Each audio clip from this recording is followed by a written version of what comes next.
Today we're going to install a new mass airflow sensor on this 2016 Chevy Malibu. Here's the old one, just made a video of how to remove that, and this video is how to install it. Alright, simply all you do is just slide it into place just like that with the sensor facing upwards. We're going to go ahead and put in the two, this one is a Torx 20, two 20 Torx screws. Mouthful. Anyways, let's go ahead and put those on. Alright, and using the tool, let's go ahead and secure these down. Not too tight, it is plastic. Let's go ahead and do the other side.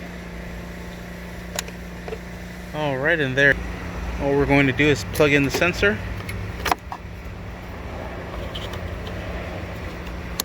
Secure the tab, and we're set. And that is how you install a new mass airflow sensor on a 2016 Chevy Malibu. Thank you for watching. Please like and subscribe.